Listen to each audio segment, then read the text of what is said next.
6 de março de 2017.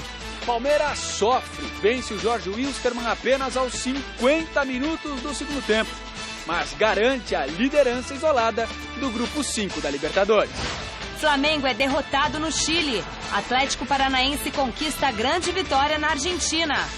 Uma vitória hoje contra o Strongest e o Santos assume a liderança do Grupo 2 da Copa Libertadores da América.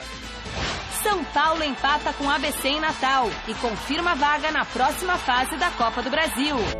Oi, gente, boa noite. O Gazeta Esportiva começa falando de Copa Libertadores. Foi no sufoco, mas os jogadores e os torcedores presentes no Allianz Parque acreditaram até o fim e foram recompensados com a vitória do Verdão no último lance do jogo contra o Jorge Wilstermann. O Fernando Gavini acompanhou a partida e mostra pra gente. No meio de uma maratona de jogos importantes e decisivos, entre eles o clássico contra o São Paulo, vencido pelo Palmeiras por 3-0, que fez a torcida se animar, imaginando até que o time tiraria de letra o boliviano Jorge Wilstermann, time de um brasileiro que tantas vezes jogou contra o Palmeiras, o ex-são paulino Alex Silva. Acho que eu só tô jogando uma Libertadores da América por causa de Deus mesmo. Um jogador que estava até pouco tempo no Ercílio Luz, Santa Catarina, depois o Brasiliense, jogando para 300 torcedores, hoje tá jogando dentro do estádio como esse. Mas a tranquilidade imaginada não aconteceu. O Palmeiras quase tropeçou em suas próprias pernas. Esteve abaixo do normal. Teve muita dificuldade para superar a retranca do Jorge Wilstermann e só conseguiu marcar aos 50 minutos do segundo tempo. Gol chorado, marcado pelo colombiano Mina. Uma vitória que deixa todos nós muito contentes. As dificuldades foram aumentando da maneira que nós criamos a chance e não fizemos o gol. Pegamos uma equipe experiente, né, com muita catimba, segurando o jogo, né, enrolando um pouquinho. Poderíamos ter facilitado se a gente concluísse algumas finalizações, principalmente no primeiro tempo. Não aconteceram, mas soube ter paciência, ter equilíbrio de buscar o resultado até o último minuto. Em algum momento você achou que hoje não ia dar, que não ia sair esse gol? Só quando desapitasse. A gente tem que acreditar até o fim.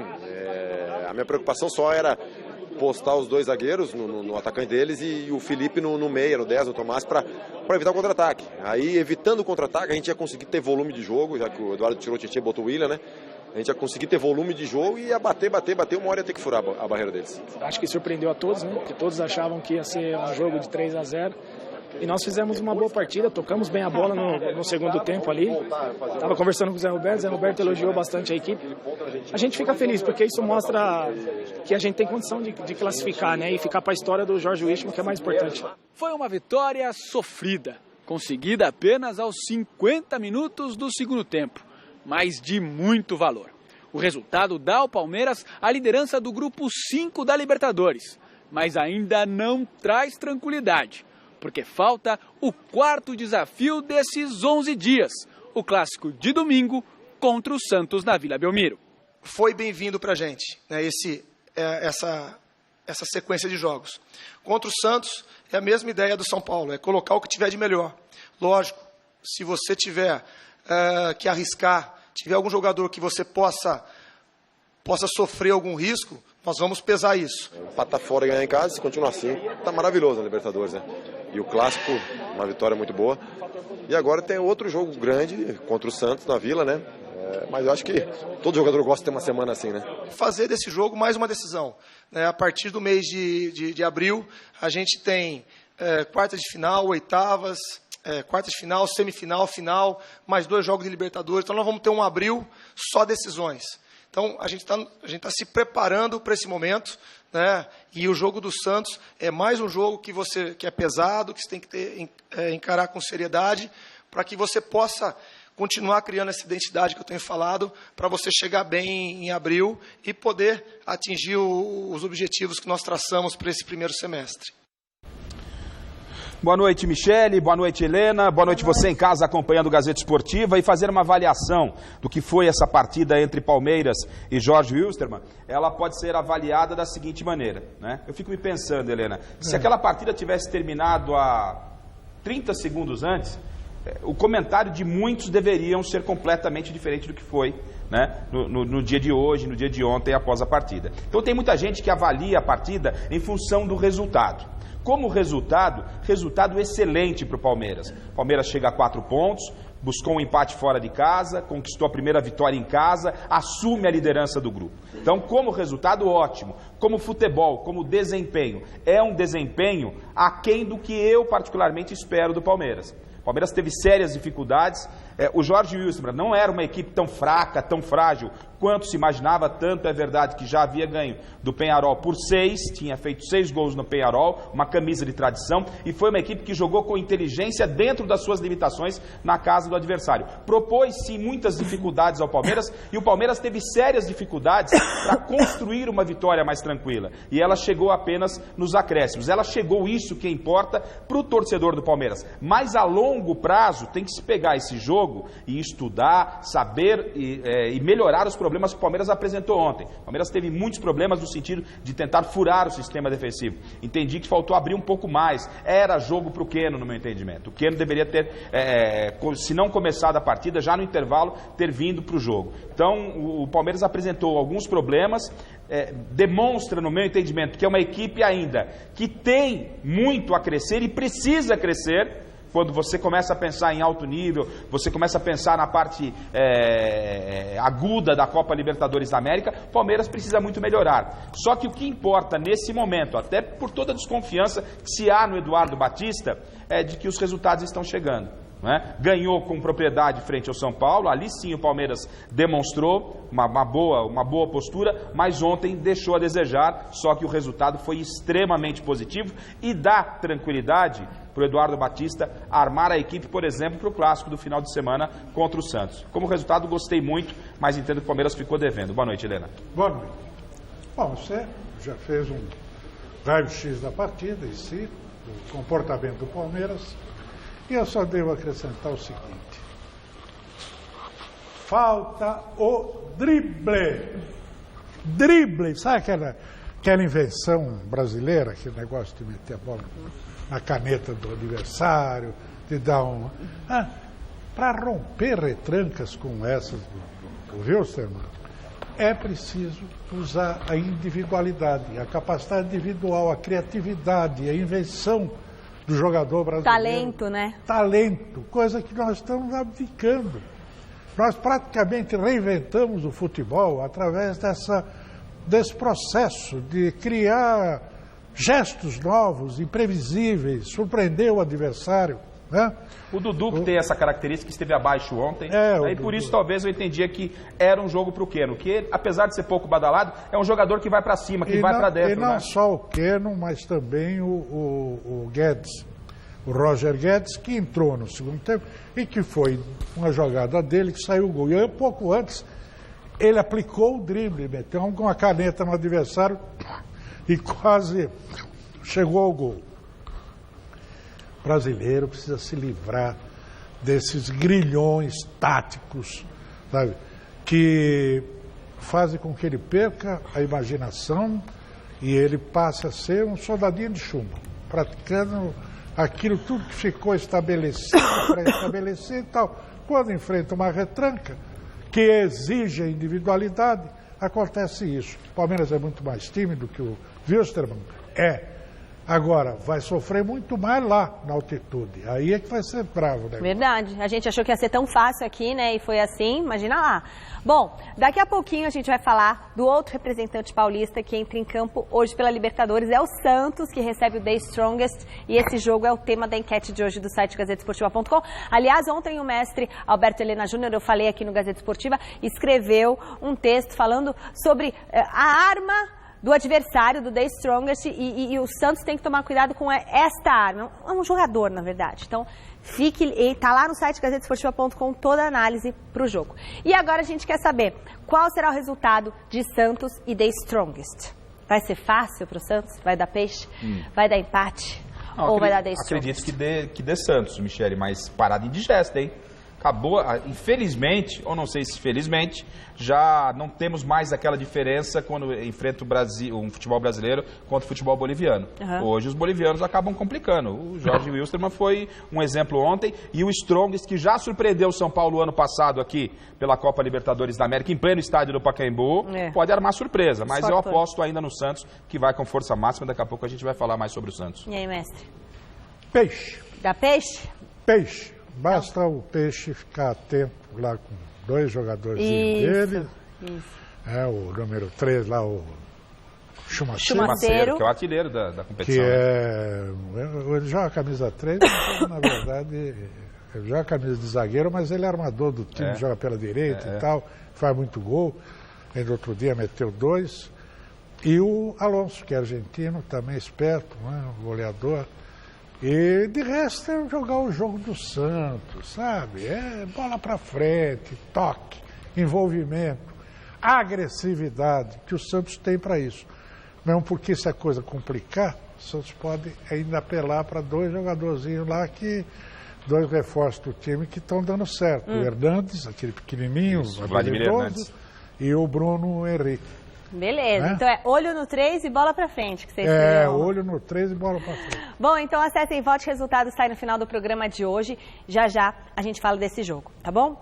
No Chile, o Flamengo criou ótimas chances contra a Universidade Católica, mas abusou de perder oportunidades de gols e foi punido por isso, já que viu Santiago El Tanque Silva, lembra dele? Que teve uma passagem apagada pelo Corinthians, marcar já nos minutos finais. Depois de golear o São Lourenço na estreia da Libertadores, o Flamengo conheceu a primeira derrota no torneio diante da Universidade Católica. Santiago Silva, o El Tanque, fez o gol da vitória dos chilenos, 1-0 e só. Sabia que ia ser uma competição difícil, jogar aqui em São Carlos nunca foi fácil, a Católica tem uma boa equipe, mas tivemos nossas oportunidades, acho que pecamos no momento final da finalização. Sabíamos que a pressão ia ser grande, numa bola parada, numa jogada que a gente já tinha um pouco destrinchada, né? Uma jogada que a gente já tinha mostrado e treinado, houve um movimento de tranca ali, o Santiago Silva acabou sendo feliz no aproveitamento. Olha, me surpreendi, confesso, com o resultado. Não é fácil jogar lá no Chile, né, contra a Católica. O Flamengo teve bons momentos na partida, mas não soube transformar esses bons momentos, né, em uma vitória, que lhe daria uma condição boa no grupo. Há quem diga, né, por aí, que como o Flamengo venceu o time do Papa, né, e perdeu para o Católica, foi um castigo divino, mas tudo bem, né? Mas o Flamengo tem São Jorge com ele, né? Apesar de São Jorge também já foi rebaixado pelo papo anterior lá, mas enfim, eu acho que o Flamengo está devendo, pelo elenco que tem, né, pelos jogadores que dispõe, era para estar jogando mais. É um caso parecido com o do Palmeiras, né? São os 2 mais bem cotados brasileiros que não, e o Flamengo é a primeira derrota do futebol brasileiro nesta Libertadores, hein, gente? Precisa ficar de olho. Tá certo. Fala, Michele. Agora sou eu. Pelo mesmo grupo, o Atlético Paranaense conseguiu um excelente resultado. Foi a Argentina enfrentar o São Lourenço e trouxe os 3 pontinhos na bagagem. 4 partidas movimentam a rodada desta quinta-feira na Libertadores. A Chapecoense recebe o Lanús às 7h30 em Chapecó. Penharol e Atlético Tucumã jogam às 9 horas em Montevidéu. Às 9h45 tem Santos e The Strongest na Vila Belmiro e Santa Fé e Sporting Cristal em Bogotá. O The Strongest promete ir para cima do Santos e calar a torcida que vai lotar a Vila Belmiro. Veja na reportagem de Osmar Garrafa. Sonhando permanecer na liderança do Grupo 2 da Copa Libertadores da América, o Strongest sabe que um empate contra o Santos logo mais à noite é um bom resultado. Mas daí a admitir essa realidade há uma distância um tanto quanto grande. O melhor é ganhar sempre, né? Mas a gente sabe que é difícil, a gente sabe que a história não está a favor de nós, mas a gente tem um sonho e vamos correr atrás dele. No começo, todo mundo quer ganhar. Aí depois vamos ver o jogo, como que vai dando, mas a gente sabe também que chegar a um ponto daqui seria muito bom. Mas a gente tem que sair para ganhar com as nossas armas, né? Tem que ser inteligente, fechadinho. O empate é um bom resultado para os bolivianos. mas eles acreditam que é possível voltar para casa com os 3 pontos. Ano passado, em pleno estádio do Pacaembu, também pela Libertadores, o São Paulo foi surpreendido por eles. E por isso, o peixe que abra o olho. Para nós é motivação isso aí, mas cada jogo é diferente. Aquela noite foi muito boa para nós, mas agora a coisa... Tomara que do mesmo jeito acabe o jogo, mas é difícil, é complicado. A gente não posso falar demais porque a gente não está para isso, a gente está para correr, para jogar e com o nosso trabalho demonstrar que a gente pode. Para buscar essa vitória, o Strongest aposta no talento do meia Chumaceiro, que com 6 gols marcados é o artilheiro da Libertadores. Mas de forma tímida e sem querer muita badalação, ao invés de falar do jogo dessa noite propriamente dito, Chumaceiro preferiu mesmo foi falar de sua alegria, a de reencontrar Lucas Lima. Afinal, ambos jogaram juntos pelo Sport Recife e a amizade continua. Jugué con él, tuve la oportunidad de jugar con él y por eso contentísimo de volverlo a ver. Ahora es todo diferente, pero estoy muy contento de poder estrecharle la mano. No Santos, o técnico Dorival Júnior deve ter força máxima para conseguir a primeira vitória na competição. O zagueiro David Braz falou da expectativa para o confronto contra os bolivianos. Veja com Garrafa. Apesar de ainda estarmos em início de temporada, parte da torcida santista tem pressionado os jogadores e principalmente o técnico Dorival Júnior. Segundo essa galera, os resultados até aqui não são os esperados. Mas os 2 últimos jogos sem derrotas minimizaram a pressão. E com todos os ingressos vendidos para a partida desta noite contra o Strongest pela Libertadores, a expectativa é que apoio não vai faltar por parte do torcedor. É isso que a gente está acostumado, é isso que o futebol brasileiro está acostumado, ver a Vila Belmiro lotada e ajudando a equipe do Santos a vencer os jogos, né? Então foi isso que fez a gente chegar à vice-liderança do ano passado, a conquista dos 2 paulistas, 15 e 2016, foi com o apoio do nosso torcedor na Vila Belmiro. A gente muitas vezes ficou muito tempo sem perder na Vila Belmiro. Então, cobrança vai ter, a gente sabe que é um clube de muita grandeza, de muita conquista, e é normal ter esse tipo de cobrança, de críticas em cima de nós jogadores quando não vem um resultado. Para o jogo dessa noite contra o Strongest, o Santos virá com força máxima e ainda conta com um retrospecto favorável frente aos bolivianos. Em 4 jogos disputados, foram 3 vitórias e uma única derrota. Mas será que esses números representam algo para a partida de logo mais? Esperamos que possa acontecer novamente, mas para isso a gente vai ter que correr bastante dentro de campo, né, marcar forte, né, e tomar cuidado com os contra-ataques que eles vão procurar buscar, como eles buscaram no primeiro jogo, né? A gente acompanhou, os 2 gols deles foram num contra-ataque até, e a gente vai ter que ter muita atenção com isso, onde a gente vai procurar imprimir o nosso ritmo, né, dentro da nossa casa. Apesar desse bom retrospecto, por aqui ninguém acredita que a equipe boliviana só consiga bons resultados jogando na altitude de La Paz. E esse fato do The Strong, se eu não me engano, eles ganharam do São Paulo no Pacaembu no ano passado, na Libertadores. Então não é uma equipe assim, é uma equipe com bastante jogadores experientes, né? A gente tem visto, eu particularmente vi os jogos deles contra a União Espanhola, o outro time uruguaio que eles enfrentaram na fase de eliminatórias, né? Então é uma equipe bastante experiente, forte, que vai dar muito trabalho. A volta do Davi Braz aí no time do Santos deu uma arrumadinha naquela defesa, viu? Eu falei Davi porque esse negócio de David, virou uma loucura nesse país, viu? A vida inteira todo Davi era Davi, agora virou David. É brincadeira. Bom, mas inclusive o rei Davi, né? Vai ser agora, vamos chamar de rei David. Ele arrumou a defesa, o Renato, que dá aquela âncora no meio do campo do Santos, permite que o Thiago Maia saia mais, e é um belíssimo jogador esse, fez aí no golaço outro dia. E o Lucas Lima, né, que precisava voltar. E mais o Ricardo Oliveira. Dessa forma, o Santos, me parece, fica muito mais efetivo, muito mais ofensivo, como é da sua própria vocação, da sua própria natureza. E com isso aumenta a chance de ele ganhar esse jogo, sim. O Santos ele entra com o fator casa, entra com essas voltas que o Helena observou muito bem, não é?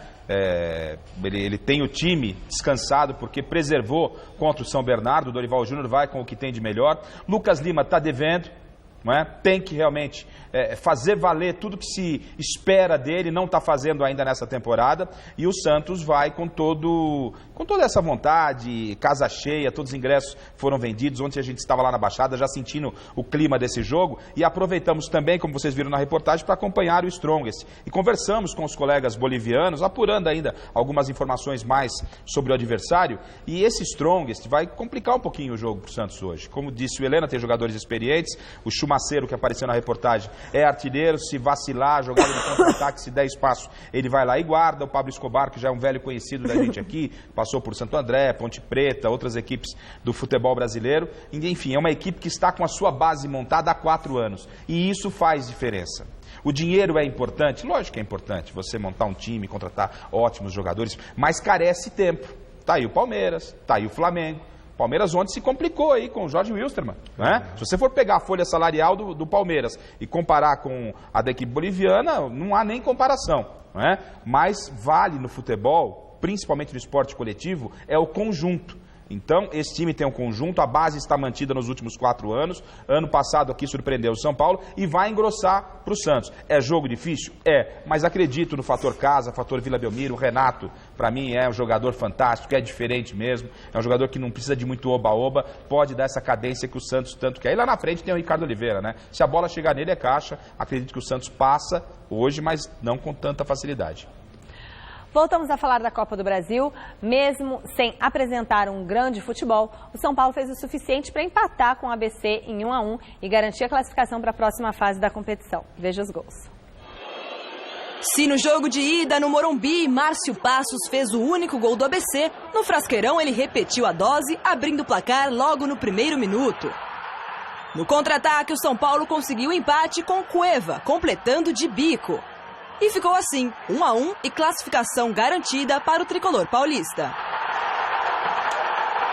Eu vou parar de treinar a bola aérea agora. Agora eu decidi que para o próximo jogo nós não vamos, porque quanto mais você treina, parece que mais as coisas acontecem. Então nessa semana nós não vamos treinar a bola aérea para ver se contra o Ituano a gente não sofre com a bola aérea. E eu fico chateado porque eu vim aqui para sair com a vitória. Eu acho que era completamente possível sair com a vitória. Mas devido às circunstâncias, quando o ABC faz o gol, o resultado final acaba sendo razoável. Como resultado, ótimo, São Paulo avançou, segue na Copa do Brasil. E a avaliação, nesse momento, até pelo adversário que tinha, com todo respeito ao ABC, não pode ser feita em cima do resultado, e sim daquilo que o São Paulo produziu. E pelo que a gente conhece o Rogério, ele tá pé da vida. Né? Ele tá pé da vida. O cara chega e fala, não vou mais treinar a bola aérea. Foi um recado para a rapaziada, não pode tomar um gol do ABC, tomou aqui no Morumbi de cabeça e tomou lá de novo, com 2, 3 minutos. E o Denis, que foi muito criticado a semana passada, no jogo contra o Palmeiras, merecidamente ou não, é uma outra discussão, o Denis evitou uma tragédia ontem lá em Natal, porque ele fez pelo menos 2 grandes defesas, quando ainda a equipe potiguar vencia por 1-0. Né? Então o São Paulo ontem passou maus bocados. E o que fica evidente e preocupante para mim, Helena, é o fato da dependência do Cueva. O Cueva resolveu o jogo. Ele foi lá, deu de biquinho, a lá Romário, e acabou fazendo o gol que dificultou a situação para o ABC, que é uma equipe extremamente limitada, uma equipe, aliás, que bate muito. Me surpreende o meu amigo Geninho, né? Que a gente conhece o Geninho, é boa praça, mas esse time dele bate que é uma barbaridade, hein? Bateu no Morumbi e bateu lá. Né? Jogadura é uma coisa. E o Cueva resolveu nesse lance aí na falha do goleirão. São Paulo precisa encontrar um equilíbrio. Isso não é fácil. Principalmente com essas chegadas de uma nova comissão, uma nova filosofia e novos jogadores. Entendo que essa oscilação do São Paulo é natural. E o Rogério, inteligente que tem que saber trabalhar e administrar com tudo isso. Porque é o técnico hoje que tem, no meu entendimento, a maior estabilidade de todos. Ele tem muito crédito, né? Muito. Então é acertar a casa, mas que com certeza na reapresentação a cuíca vai roncar, vai roncar. O problema do São Paulo não é de agora, é muito antigo. Fora todas as lambanças das diretorias recentes dos últimos 10 anos do São Paulo, desde o Juvenal Juventus até agora o Leco, fora isso tudo, do ponto de vista técnico mesmo, da formação do time, São Paulo carece de meias armadores. Eu já cansei de escrever e dizer isso. Cansei. Você não pode ter no elenco só um meia armador. São Paulo tinha o Ganso, tinha o Maicon, a torcida expulsou. Essa torcida genial que vê futebol com uma sutileza inacreditável, com um olhar profundo, mandaram embora o Maicon. E o São Paulo ficou sem nenhum, ficou só com o Ganso. Agora saiu o Ganso, ficou só o Cueva. Aí vai dizer assim, eu vi até o presidente do São Paulo dizendo, mas não tem, o negócio comum, todo mundo fala assim, não tem esse jogador no futebol brasileiro, não tem. Sai procurando por aí, deixa de ser preguiçoso, que tem para burro. Agora mesmo eu estava conversando com o Chico Legre, ele esteve visitando a Secretaria dos Esportes do Estado de São Paulo, estava me dizendo que a gente nem sabe quantos campeonatos existem só no Estado de São Paulo. Quantos times de alta qualidade estão disputando 300 e tantos torneios durante o ano por esse São Paulo. Vai me dizer que não tem um meia com todos esses jogadores, com a vocação do brasileiro para jogar bola? É preguiça, é incompetência, quando não é safadeza. Porque não está com o empresário. Você tem que ter o empresário. Olha aqui, eu vou contar uma coisa para você, Michel, você garrafa. 1981, faz as contas no dedo aí para ver quanto tempo é. Jaime Franco, diretor de São Paulo, de futebol. Naquela época eu disse para ele, olha, do jeito que a coisa está indo, se os clubes não investirem para valer na base e não montaram uma rede de olheiros altamente qualificada, vocês vão perder a corrida para os empresários que estavam nascendo naquela época. Dito e feito. Dito e feito. É o que está acontecendo. Aliás, para fechar o São Paulo, Michele, a informação é a preocupação com o Rodrigo Caio. O jogador deixou o campo ontem com um problema no joelho. Desfalque, hein? Desembarcou agora há pouco em São Paulo e vai submeter aí a um exame para saber o grau, a extensão dessa gravidade aí dessa lesão, né? A gente torce para que a recuperação possa ser o mais rápido possível, mas estão falando algo no mínimo 30 dias. Um mês.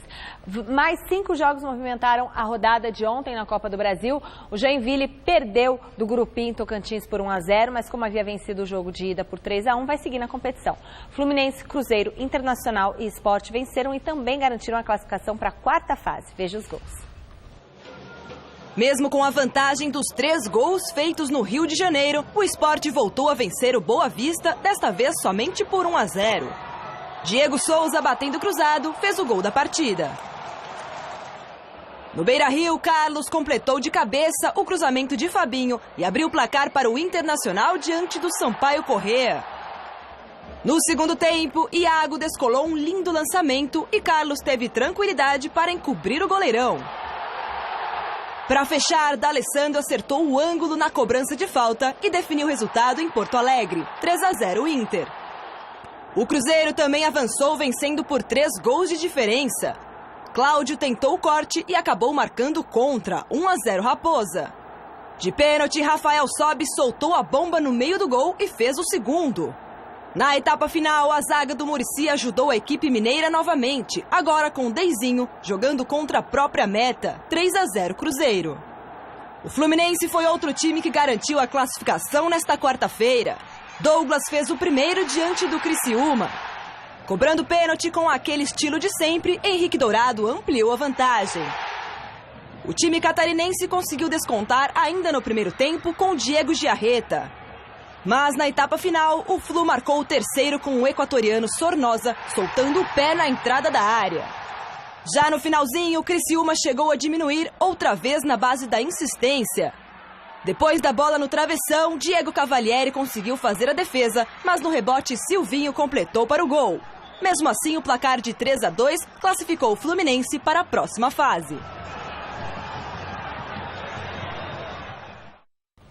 Hora de conferir a rodada desta noite na Copa do Brasil. 2 partidas começam às 7h30. O Corinthians recebe o Luverdense na Arena em Itaquera. E no Barradão, em Salvador, o Vitória encara o Vasco. Às 9h30 na Arena Pantanal tem Cuiabá e Goiás. No mesmo horário, o Asa enfrenta o Paraná em Arapiraca. E o Corinthians, daqui a pouquinho, às 7h30, enfrenta o Luverdense num jogo que vai decidir uma vaga para a 4ª fase da Copa do Brasil. O nosso contato agora é com ele, o repórter Adriano Dolfi, que voltou de férias e está, neste momento, lá na casa do Corinthians em Itaquera, acompanhando a expectativa para mais um jogo do Timão. Deixa eu ver se ele está queimado. Nossa, tá com a cor do pecado, hein, Adriano Dolfi? Boa noite! É isso aí, Michele. Falamos ao vivo aqui da Arena Corinthians, 18h40. Daqui a pouquinho o Corinthians enfrenta o Luverdense pelo jogo de volta da Copa do Brasil. Lembrando que na partida de ida em Cuiabá, 2-0 para o Corinthians pode perder até por 1 gol de diferença, se classifica para a próxima fase. Eu estive ontem no CT Joaquim Grava para conferir os últimos detalhes, o último treinamento para essa partida e posso dizer com certeza que o Pablo, o Fagner, o Romero e o Gabriel estão de volta à equipe, eles que não atuaram contra a Ponte Preta no último confronto pelo Campeonato Paulista. Mas o grande assunto dessa véspera de treinamento acabou não sendo o que aconteceu dentro do gramado, e sim fora dele, a dispensa do jogador Christian, um dos ídolos da fiel torcida do clube. Vamos acompanhar o VT com o último treino do Corinthians antes do duelo contra o Luverdense. O volante Christian fez história no clube, mas o ciclo no Timão parece ter encerrado de forma melancólica. A diretoria informou que o jogador acabou sendo afastado do elenco. A gente não ficou irritado com nada, a gente conversou sobre uma série de assuntos, mostrando que ele não tinha que estar preocupado com assuntos que fujam do campo de jogo. Eu não consigo deixar passar alguns pontos na qual ele vem questionando desde que ele ficou fora da lista dos inscritos do Campeonato Paulista. Eu não esperava, na verdade, esses posicionamentos dele com relação a isso. É um atleta que, infelizmente, nesses 2 anos e 3 meses está com índice de aproveitamento muito abaixo do que o clube gostaria. A gente vai respeitar o histórico dele e vai mantê-lo aqui. Ele vai cumprir as novas determinações e as novas regras de treinamento, de trabalho. Tudo por conta de uma entrevista revelando um incidente na pré-temporada, ainda nos Estados Unidos, que envolveu o sumiço da sua aliança de casamento, a polícia local e até o ex-companheiro de quarto, o Meia Rodriguinho. Aconteceu esse episódio e ele acabou me ligando, né, perguntando: Rodrigo, você viu minha aliança? Eu falei: não vi, Christian. Que a gente tinha tido um treino pela manhã e ele tinha tirado para ir treinar. Eu acho que eram seguranças do hotel procurando aliança junto com ele. E o cara falou que tinha que olhar tudo no quarto. Eu falei: sem problema, por telefone eu falei para ele: sem problema, pode olhar minhas coisas numa boa. E foi o que aconteceu, né? A aliança não apareceu. Não era também um momento propício para vir relembrar fatos corriqueiros ocorridos há quase 3 meses, solucionados no devido momento e que agora foram levantados como se fosse alguma grande bomba, uma grande informação e alguma falha do Corinthians. O afastamento do volante Christian não deve abalar a confiança de uma equipe que realiza até o momento uma boa temporada no Campeonato Paulista e também na Copa do Brasil, principalmente sabendo que logo mais contra o Luverdense poderá perder até mesmo por 1 gol de diferença, que mesmo assim garante vaga à próxima fase da competição. A gente não pode desmerecer a equipe do Luverdense, tem que ter respeito por eles. Vamos fazer nosso trabalho da melhor forma possível, tentar o nosso resultado, mesmo, né, tendo uma vantagem muito boa, mas com a seriedade que um jogo como esse merece, respeitando a equipe deles e fazendo o nosso melhor.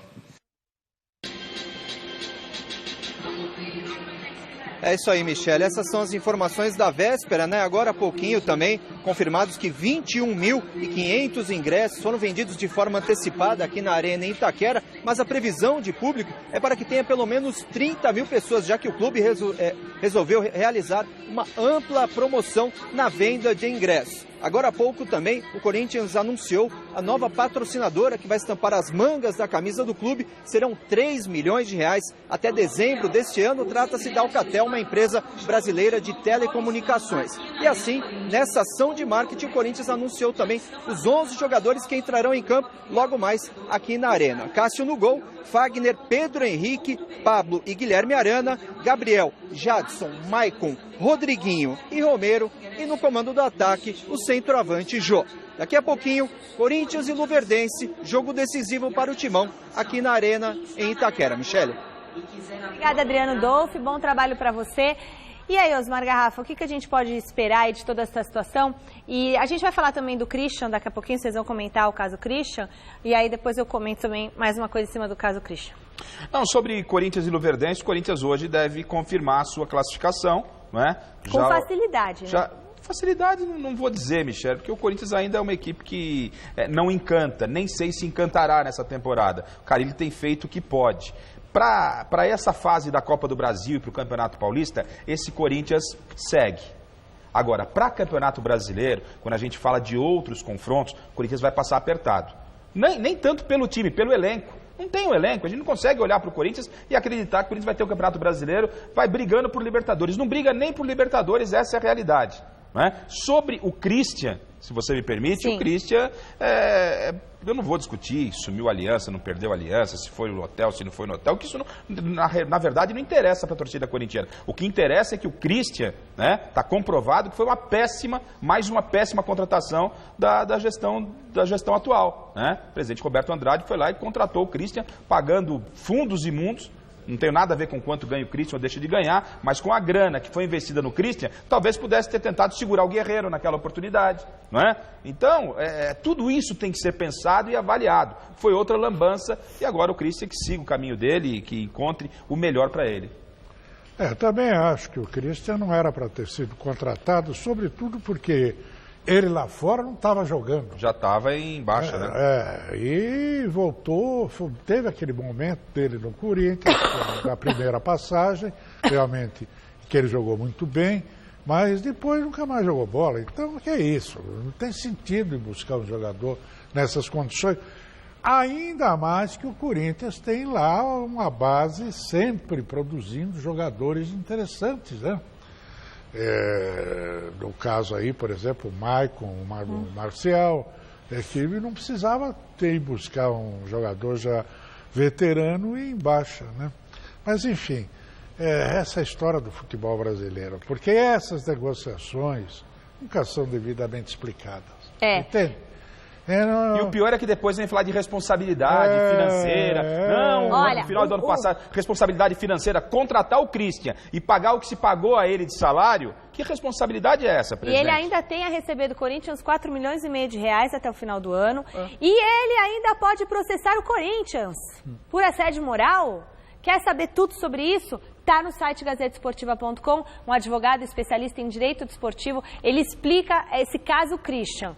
Pelo afastamento, ele pode processar o Corinthians? Houve um assédio moral? Há um dano que está sendo causado ao atleta ou não? Ou o Corinthians tem direito de afastar o atleta, desde que não prejudique sua imagem?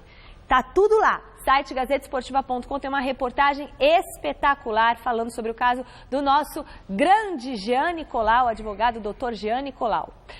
Bom, a gente volta agora a falar do São Paulo, que empatou com o ABC 1-1 e garantiu a classificação para a quarta fase da Copa do Brasil. O repórter Vinícius Empatou por 1-1. Empatou por 1-1. O Vinícius, o que eu falei aqui? Empatou por 1-1, é fogo. No site a gente escreve por 1-1. Isso. Tá? Vinícius Rodrigues acompanhou o desembarque do Tricolor. Confira. Olá a todos, o São Paulo retornou à capital paulista após o empate em 1-1 contra o ABC em Natal e a vaga garantida à próxima fase da Copa do Brasil. Agora o confronto será do Campeonato Paulista, sábado, 4 horas da tarde, contra o Ituano. Para a partida, o técnico Rogério Ceni fará um teste no gol. A terceira opção para o setor, Renan Ribeiro, deverá ganhar a vaga de Denis, numa espécie de teste, evidentemente, já que Sidão e também o Denis foram testados. Chegou a vez de Renan Ribeiro, que conversou aqui no aeroporto com a imprensa. Quero entrar para ficar. Eu espero poder corresponder à expectativa além dos torcedores, também a minha também, de poder jogar, de ter essa oportunidade, né? que eu vim aqui no São Paulo em busca de dar sequência na minha carreira, que eu comecei lá no Atlético, então eu espero poder aproveitar e continuar a dar sequência na minha carreira. No jogo de ontem, o zagueiro Rodrigo Caio saiu de campo sentindo uma lesão no joelho esquerdo. A expectativa é que ele fique até um mês parado, por isso não deve entrar em campo contra a equipe do Ituano sábado. Quem atuou na vaga de Rodrigo Caio ontem contra o ABC foi o jovem zagueiro Lianco, que entrou e deu conta do recado. A gente vem sofrendo gols, mas a gente não vem perdendo, a gente sofre ganhando, né? A gente está conseguindo a vitória, isso com certeza é o mais importante. Os erros sempre vão ter e a gente vai sempre tentar melhorar, mas o importante é que a gente está sempre saindo com a vitória. Além de Renan Ribeiro no gol, no ataque, no outro lado do campo, Lucas Prato retorna a equipe no lugar do Gilberto, ele que teve um problema no nariz, mas deve atuar com uma máscara protetora na face, o argentino Lucas Prato.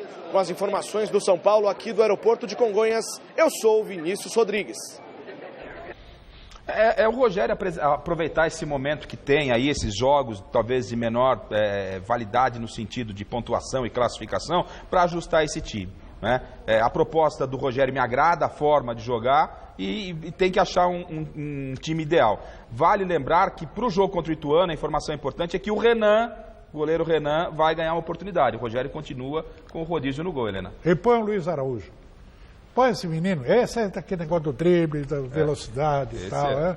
Põe esse menino para jogar e aí você vê como fica melhor aqui. Depois de vencer a primeira na Libertadores e assumir a liderança do Grupo 5, o Palmeiras já tem outro jogo complicado pela frente. No domingo, o Verdão encara o Santos, fora de casa pelo Paulistão. O elenco alviverde se reapresentou agora à tarde na Academia de Futebol. Boa noite, Michele. O Palmeiras se reapresentou aqui na Academia de Futebol depois da importante vitória de ontem à noite contra o Jorge Wilstermann pela segunda rodada da Copa Libertadores da América. O técnico Eduardo Batista fez apenas um treino regenerativo com o elenco. No campo, somente aqueles que não jogaram na partida de ontem. Os titulares fizeram um trabalho à parte na academia. E por falar em titular, tem um jogador que não vai esquecer tão facilmente a partida de ontem. É o zagueiro Mina, autor do gol alviverde, que saiu somente aos 50 minutos do segundo tempo. Com a vitória de ontem, o Palmeiras assumiu a liderança do Grupo 5 da Libertadores. Agora tem 4 pontos, um a mais que o segundo colocado, o próprio Jorge Wilstermann. O time volta agora a pensar em Campeonato Paulista, mas não tem muito tempo de recuperação, não. Afinal, no próximo domingo já tem clássico contra o Santos, às 6h30 da tarde na Vila Belmiro. Faltando apenas 4 rodadas para o fim da fase de grupos do Paulistão, Palmeiras é o líder do Grupo C com 18 pontos, 6 vitórias e apenas 2 derrotas. Está praticamente garantido na segunda fase do torneio. Com as informações do Palmeiras, da Academia de Futebol, Marina Paniza para o Gazeta Esportiva. Valeu, Marininha, muito obrigada. E olha, vamos para o resultado final da enquete de hoje do site gazetesportiva.com. Deu sim. Deu sim não, deu Santos, 61% dos votos. O Santos vai vencer essa partida. Põe aí, é isso? Santos 61%, porque às vezes eles fazem pegadinha comigo, entendeu? Deu peixe, empate só 6%. Vai dar peixe hoje, contra os fortões do Strongest, tá certo? Garrafa, muito bom ter você aqui com a gente. Você nem viu o novo visual do Celso Cardoso de Sandra Nemberg, mas foi bem legal estar com você aqui hoje. Acho que eu não vejo todo dia, eu vejo. Muito obrigada, mestre. Domingão estaremos juntos no Mesa Redonda, certo? Estaremos, daqui a pouco também no Jornal do... Ah, no Jornal da Gazeta, que chiquérrimo. Então... Melhor telejornal do Brasil.